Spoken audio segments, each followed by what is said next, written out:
ያልበገረው የማትሪክ ተፈታኝ ከህመሙ ጋር የታገለ 12ኛ ክፍል ብሔራዊ ፈተናን ያጠናቀቀው ብርቱ አልወዲን ጥሩ ውጤት አስመዘገበ። ተማሪ አልወዲን ሁሴን የበደሌ ኢፌ ቦሩ አዳሪ ትምህርት ቤት ጎበዝ ተማሪ ነው። 12ኛ ክፍል ሀገር አቀፍ ፈተና ለመፈተን ዝግጅቱን አጠናቆ የመፈተኛ ቀኑ ሲደርስ ህመም ያጋጥመዋል።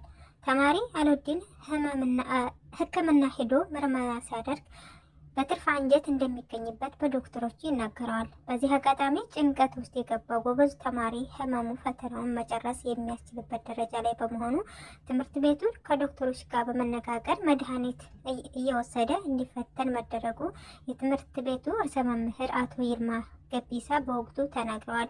ሕክምና የተደረገለት ለ3 ቀን ሲሰጥ የነበረው የማህበራዊ ሳይንስ ፈተና ያጠናቀቀው ይህ ጎበዝ ተማሪ 472 በማምጣት ችሏል። የቀድሞ የህወሓት ስራ አስፈጻሚ አቶ ጌታቸው ረዳ በቅርሶች አፈራረስ ዙሪያ የሰጡት አስተያየት። አዲስ አበባ መስከረም 7 ቀን 2018 አንዳንድ ሰዎች በአዲስ አበባ ውስጥ የድሮ ቤቶች ፈርሰው አዲስ ህንፃዎችና ቤተ መጻሕፍት በመሰረታቸው ቅርሶች እየፈረሱ ነው በማለት እንደሚቆጩ የቀድሞ የህወሓት ስራ አስፈጻሚ አቶ ጌታቸው ረዳ ተናገሩ። አቶ ጌታቸው ረዳ ይህንን ያሉት ጠቅላይ ሚኒስትር አብይ አህመድ የመደመር መንግስት የተሰኘው መጽሐፍ ምርቃት ላይ ባደረጉት ንግግር ነው። አንዳንዶቻቸው ፍሬሽማን ሆነን ድራፍት የጀመርንበት እና ከፊል ጭቃ የነበሩ ቤቶች ፈርሰው ወደ ህንፃዎች እና ቤተ መጻሕፍት ስለተቀየሩ አዲስ አበባ ውስጥ ቅርሶች እየፈረሱ ነው ብለን እናለቅሳለን ብለዋል። ይህን ተከትሎ ለምሳሌ አንዳንድ የማውቃት ድራፍት ቤት ወደ አብርሆት ቤተ መጻሕፍት ተቀይራ በማየቴ ደስ ብሎኛል ሲሉ አክለዋል። ኢትዮጵያ ለዘላለም የጂኦግራፊ እስረኛ ሁና ትኖራለች ብሎ የሚያስብ ኢትዮጵያ ካለ እሱ የሞተ ነው። ጠቅላይ ሚኒስትር ዶክተር አብይ አህመድ ጋዜጣ ፖሊስ ኢትዮጵያ ለዘላለም የጂኦግራፊ እስረኛ ሆና ለዘላለም ትኖራለች ብሎ የሚያስብ ኢትዮጵያዊ ካለ እሱ የሞተ ነው ሲሉ ጠቅላይ ሚኒስትር አብይ አህመድ ተናግረዋል። ጠቅላይ ሚኒስትር በአራተኛው የመደመር መንግስት መጽሐፍ ምርቃት ላይ እንደተናገሩት የጂኦግራፊ እስረኛ ሆና ትኖራለች ብሎ የሚያስብ ኢትዮጵያዊ ካለ እሱ የሞተ ነው። ዛሬ የእኛ የሆነው ቀይ ባህር መልሶ ለመጠየቅ የሚሰጋ የሚጠረጠር ትውልድ መፍጠሩ የሀገሪቱን የስነ ልቦና ስብራት አካል መሆኑን ተናግረዋል። ኢትዮጵያ የምታክል ሀገር ተቆልፋ ለልጆቻችን መሸጋገሪያ አለበት ብሎ ማመን ተገቢ ህሳቤ አይደለም። ይህ ለማሳካት ውጊያ፣ ግጭት ያስፈልጋል ብለን አናምንም። ለዚህም ነው ለ5 ዓመታት ስንለማመጥ የነበረው ብለዋል።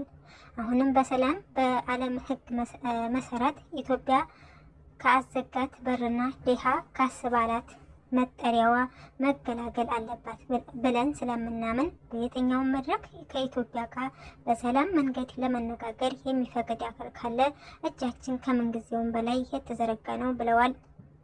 ኢትዮጵያ ሰላም ታስቀድማለች፣ ድህነትን ትፋለማለች፣ መውጫ መግቢያ በሯን ታበጃለች። ይህ አይቀሬ ጉዳይ መሆኑን ተገንዝበው ወንድም እህቶቻችን በፈጠነ ጊዜ ለድርድር ራሳቸውን ዝግጁ እንዲያደርጉ ማድረግ እንደሚገባ ገልጸዋል።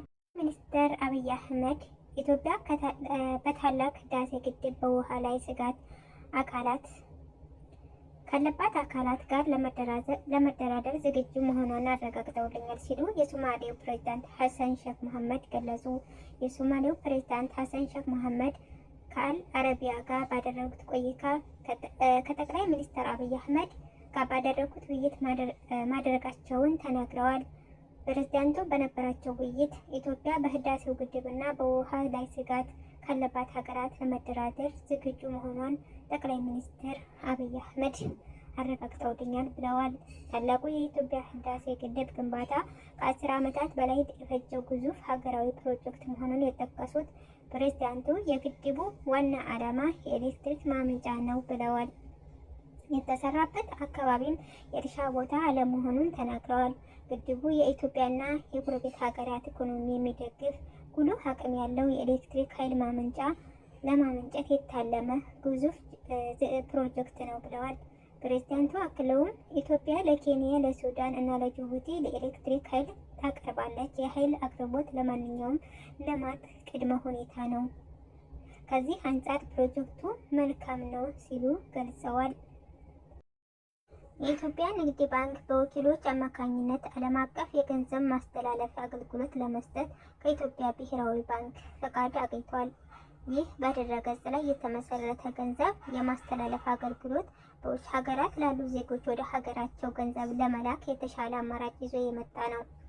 የኢትዮጵያ ንግድ ባንክ በወኪል ላይ የተመሰረተ የገንዘብ ዝውውር ፍቃድ ካላቸው ወኪሎች ጋር በመስራት አገልግሎቱን ለማቅረብ ዝግጅቱን ጨርሷል።